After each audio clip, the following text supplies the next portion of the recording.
Bana, hapa katika benja la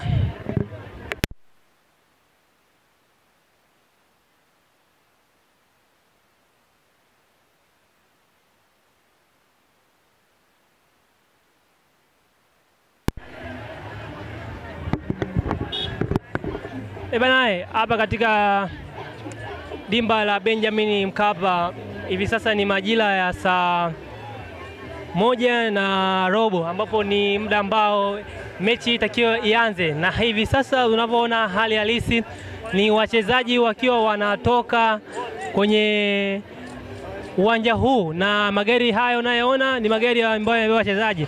Wachezaji wote wanatoka na magari binafsi.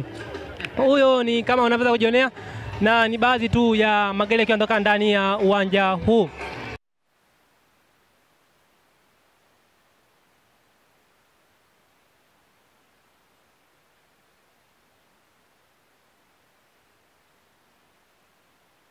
Ongozwa na King'ora, na basi la Yanga ndio linavyopita hivyo kama unavyoweza kuona mpenzi mtazamaji wa B24, na huku ndani ukiwa kuna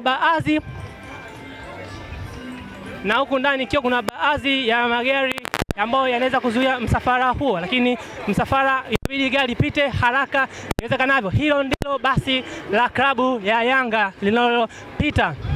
Hilo ndilo basi kama unaweza kujionea hivyo, na tukishuhudia kwa ndani kabisa halijabeba kitu chochote, na wala alionyeshi kama lina wachezaji au halina.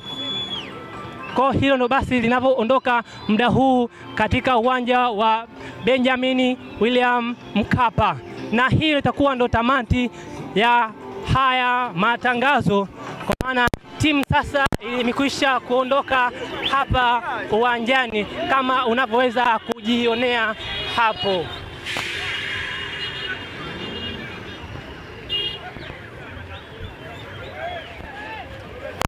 Shukrani kwa wale wote ambao wameendelea pamoja na wale ambao tulikuwa kuanzia mwanzo wa kipindi hiki mpaka sasa. Mimi ni mtangazaji wako Yakobo David kutokea hapa uwanja wa Benjamin William Mkapa. Hivyo ndivyo basi lilivyoondoka, na hivyo ndivyo mashabiki sasa kuanzia hapa wanapata imani ya kuondoka hapa. Kwa mantiki hiyo hakuna kilichosalia, ni zaidi ya kila mtu sasa kurudi nyumbani na kuendelea na shughuli zinazofuata, na mpaka pale ambapo tarehe rasmi ya mchezo huo itakapopangwa na iweze kufanyika.